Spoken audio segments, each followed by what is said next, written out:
Le Swan 42 Tix-Wave fait une place de mieux que l'année dernière et s'assure de la victoire au classement général de la Giraglia Rolex Cup.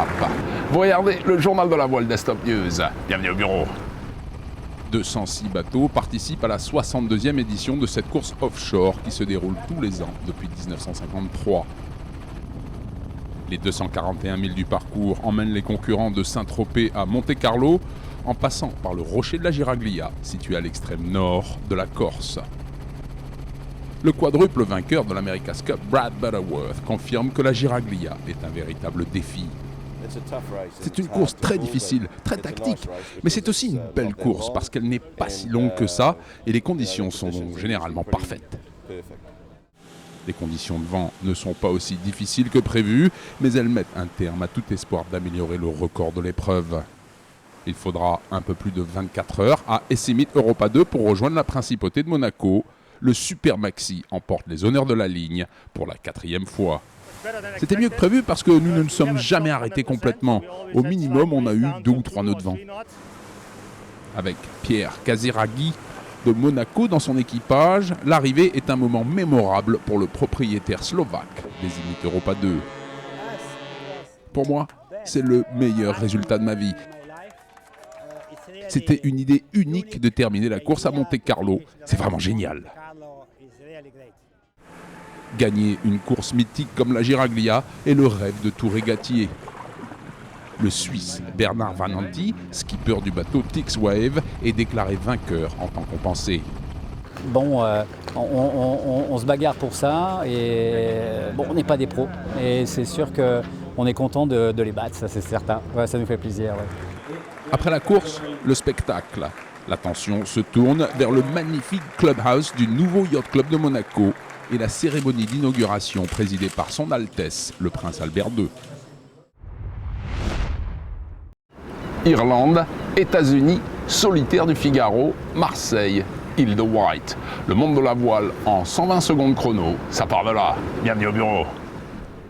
En Irlande, une finale 100% scandinave au championnat du monde féminin de match racing disputé dans le port de Cork. Du vent soufflant en rafale et extrêmement changeant, un fort courant traversier, les conditions sont rudes et gardent les équipages sous pression. Menant 2-1 après 3 manches, la Suédoise Anna Kiersberg parvient à rompre le contrôle dans le 4e match. Anna s'envole vers un 3e point, synonyme de titre mondial.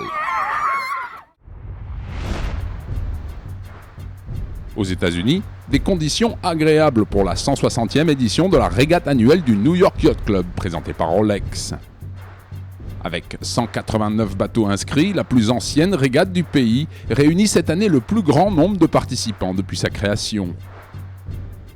Le héros local et archi-favori Bellamente gagne le trophée dans la classe des gros ratings.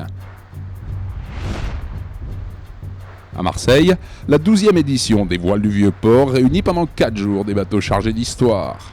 Garants de l'histoire du yachting et du patrimoine maritime, les concurrents ont été construits entre la deuxième partie du 19e et la fin du 20e siècle. Ces navires perpétuent de génération en génération la passion des armateurs qui transmettent un magnifique héritage. En Angleterre, le Tour de l'île de Wight réunit la bagatelle de 1585 bateaux de toutes sortes et 16 000 équipiers.